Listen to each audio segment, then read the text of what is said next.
Irán se está desmoronando ante nuestros ojos, e incluso los funcionarios del régimen lo saben. Durante décadas, la República Islámica le dijo al mundo que nunca suplicaría ayuda. El régimen construyó toda su identidad en torno a la doctrina de la autosuficiencia, la economía de resistencia y la orgullosa afirmación de que Irán se mantendría solo contra el mundo si fuera necesario. Así es como la República Islámica mantuvo el poder a pesar de todas las sanciones y a pesar de que su propia población odiaba al régimen. Esta guerra y el bloqueo de Estados Unidos están cambiando todo ahora. Justo ayer, el ministro de Relaciones Exteriores de Irán huyó a Rusia para suplicar ayuda a Vladimir Putin, el mismo Putin que ni siquiera puede proteger sus propias refinerías. E Irán busca ayuda de Rusia para sobrevivir.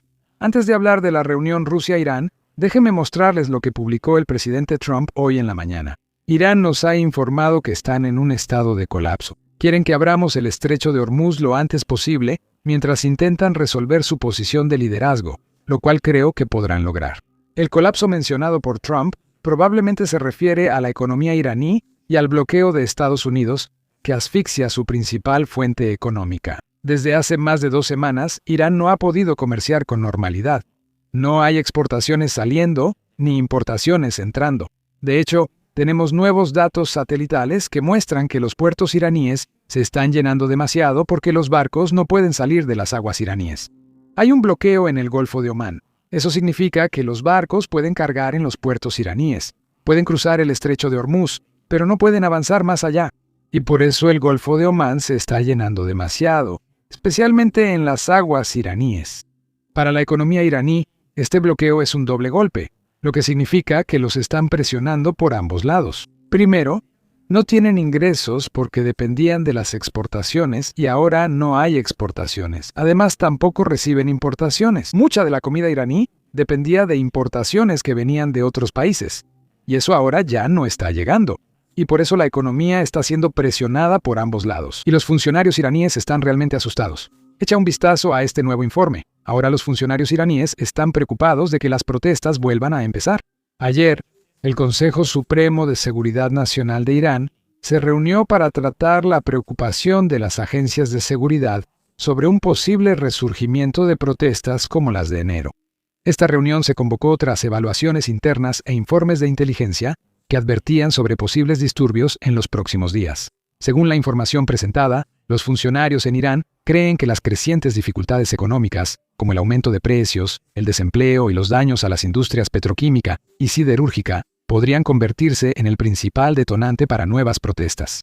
Las estimaciones en la reunión indicaron que la economía de Irán no resistiría más de 6 a 8 semanas de bloqueo naval estadounidense.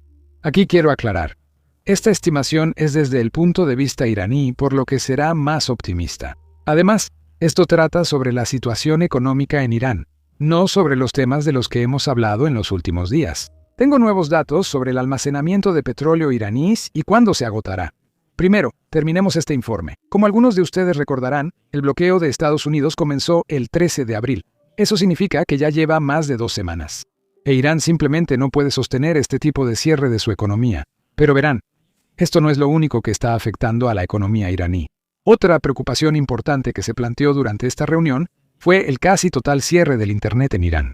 Según funcionarios de seguridad iraníes, el cierre de Internet ha dejado al 20% de la fuerza laboral, especialmente a quienes trabajan en línea, prácticamente desempleados sin poder hacer nada. Y eso significa que 2 millones de personas adicionales podrían perder sus empleos en el sector privado debido al desempleo que ha sido causado por el cierre del Internet. Un recordatorio para quienes no han estado siguiendo. El Internet iraní lleva más de 2 meses cerrado. Ya superamos los 60 días. El 99.9% de los iraníes simplemente no pueden acceder a Internet ni conectarse con el resto del mundo. Eso es más de 90 millones de personas. Solo eso te dice todo lo que necesitas saber sobre a quiénes temen realmente los funcionarios iraníes. El régimen impide que los iraníes se conecten entre sí o con el mundo porque temen nuevas protestas y no pueden permitir otra repetición de enero. El régimen estuvo a días de perder el poder y por eso mismo están dispuestos a sacrificar su economía. Están dispuestos a sacrificarlo todo para aferrarse al poder. Regresando a la reunión en Irán, las agencias de seguridad concluyen que las protestas públicas son inevitables y se reiniciarán. La única incertidumbre es el momento en que se reiniciarán. No saben cuándo sucederá. Podría pasar mañana, podría pasar dentro de unos meses, y eso es lo que les preocupa.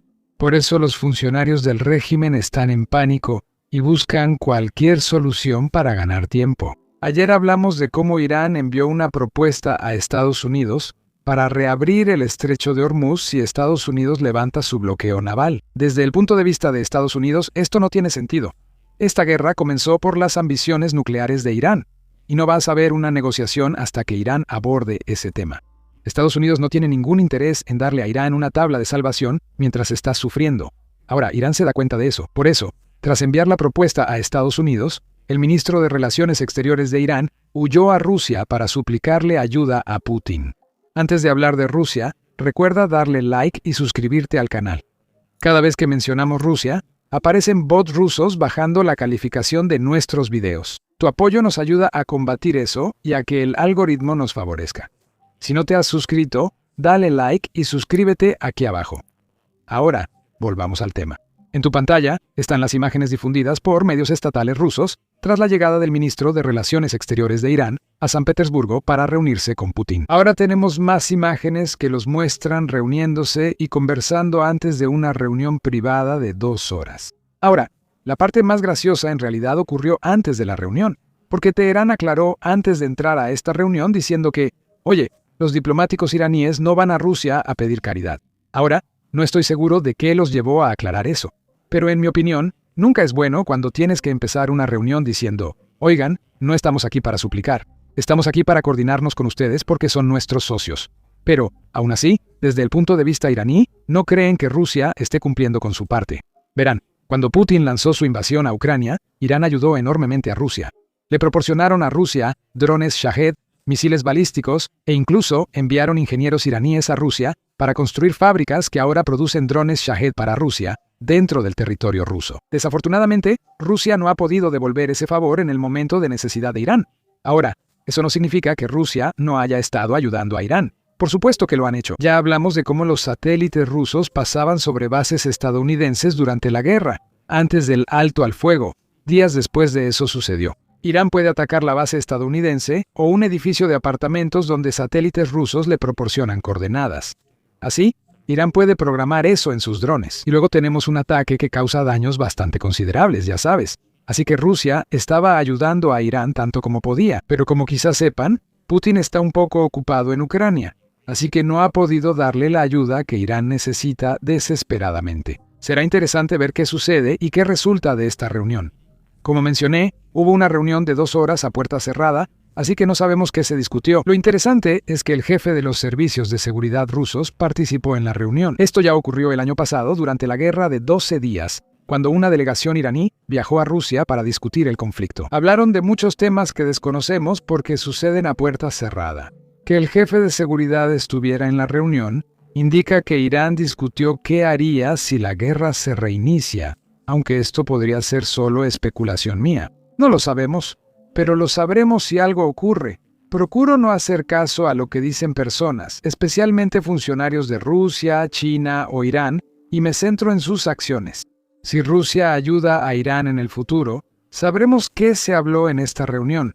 Por ahora, las declaraciones de ambas partes tras el encuentro no fueron tan interesantes. Realmente no compartieron ninguna información sobre lo que se discutió, qué fue importante y qué no.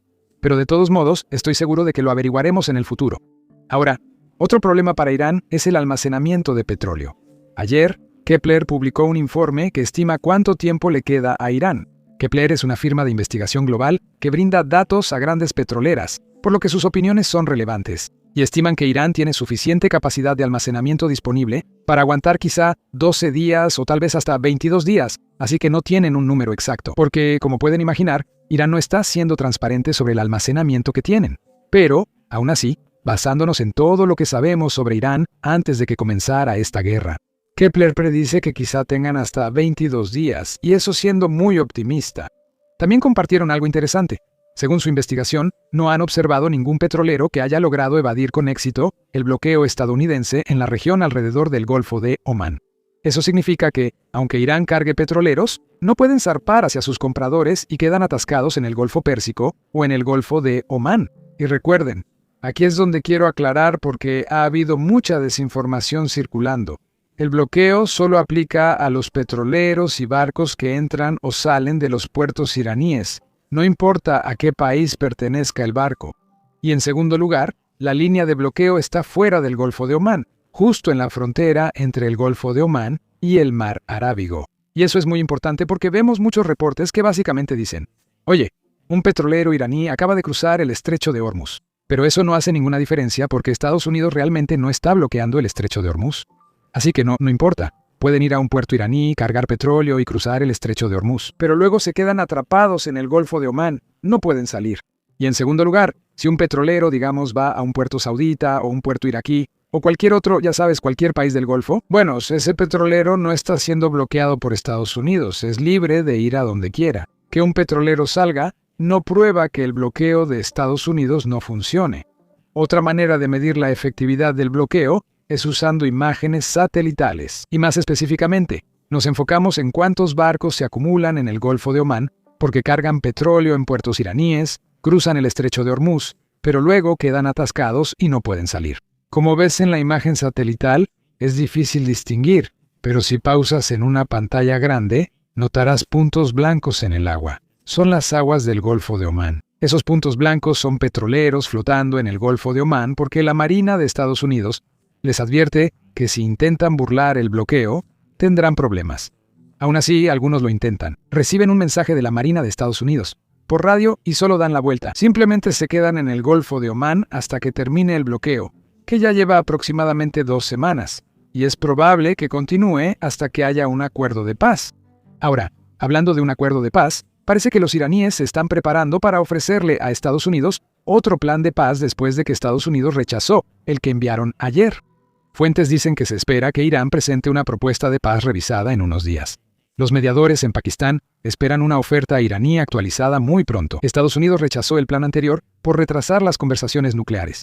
El ministro de Relaciones Exteriores consulta con el liderazgo en Teherán, pero la comunicación con los líderes iraníes es difícil y lenta. El proceso sigue en desarrollo y depende de los términos revisados de Irán. Ayer, por suerte, el secretario de Estado Marco Rubio dio su primera entrevista desde el inicio del alto al fuego.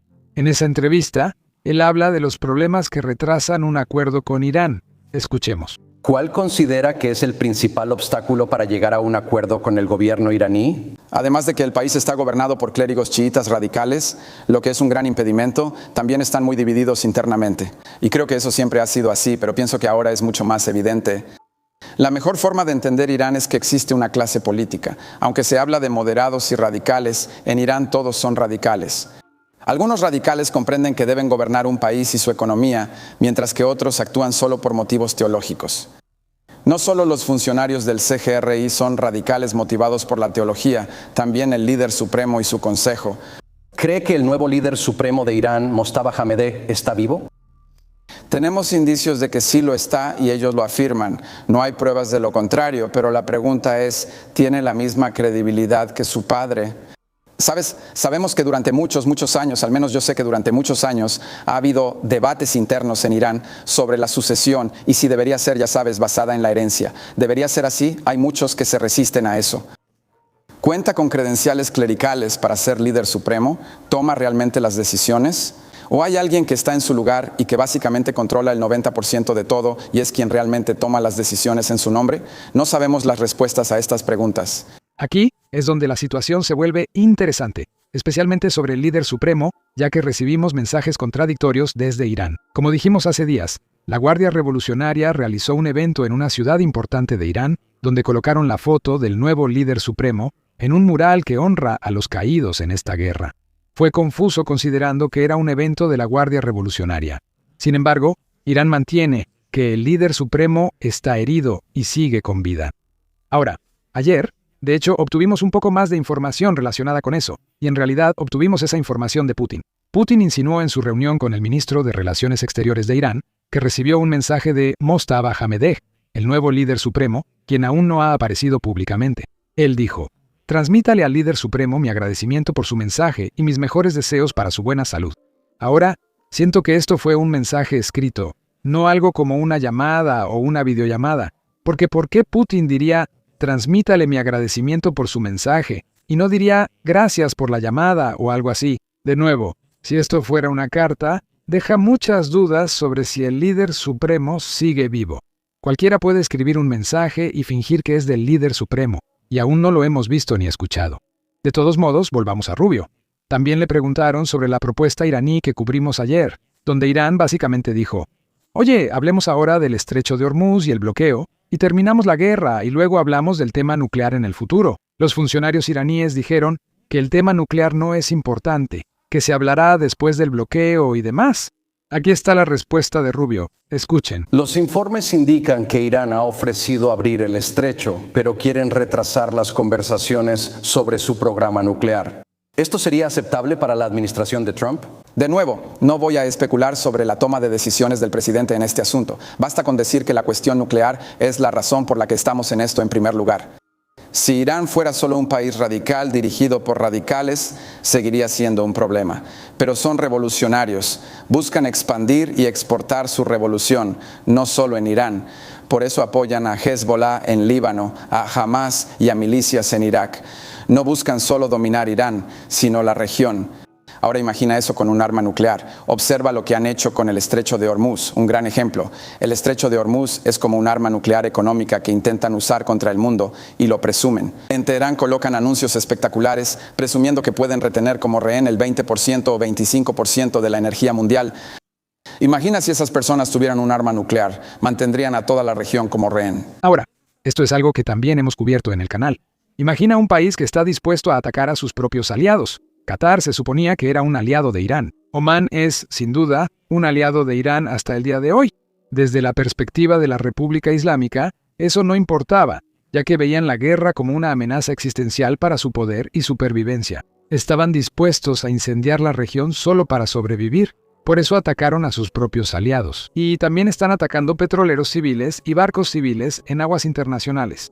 Irán básicamente se lanzó a una ola de terrorismo para sobrevivir, porque veían esto como el fin del régimen. Ahora, imagina a un régimen así con armas nucleares. Nadie en el mundo estaría seguro. Ahora, pasando al siguiente tema, también le preguntaron a Rubio si Irán realmente está interesado en un acuerdo o si el liderazgo se ha vuelto completamente loco. Escucha su respuesta. ¿Crees que los iraníes van en serio con llegar a un acuerdo? Creo que los iraníes quieren salir del lío en que están. Irán tenía muchos problemas. Hace meses hubo disturbios económicos. Todos los problemas que Irán tenía antes de que comenzara este conflicto siguen ahí y la mayoría están peor. Y ahora tienen la mitad de los misiles, ninguna fábrica y ninguna marina. Si no hay un acuerdo, ¿qué sigue? Bueno, de nuevo, esa es una decisión que debe tomar el presidente. Comenzaría recordándole a todos que el nivel de sanciones sobre Irán es extraordinario, la presión sobre Irán es extraordinaria y creo que se puede ejercer aún más presión. Pero espero que después de este conflicto los ojos de todo el mundo se hayan abierto ante la amenaza que representa Irán. Ahora, para entender por qué Irán se está comportando de la manera en que lo hace en este momento, tenemos que retroceder y ver cómo Irán llegó a donde está hoy. Eso no solo significa regresar a 1979, cuando tuvo lugar la Revolución Islámica. De hecho, tenemos que ir aún más atrás, hasta cuando la dinastía Qajar gobernaba Irán en el siglo XIX, y ver cómo las decisiones que tomó la clase gobernante en ese entonces todavía afectan a Irán hasta el día de hoy. Bueno, ¿adivina qué? Eso es justo lo que hacemos en nuestro podcast de varias partes que salió hoy. Así que si eres alguien interesado en la historia de Irán y en cómo llegamos a donde estamos hoy, definitivamente ve a escucharlo. Puedes verlo haciendo clic en los enlaces de la descripción o simplemente puedes verlo haciendo clic en la pantalla final, básicamente en el video que aparece en tu pantalla.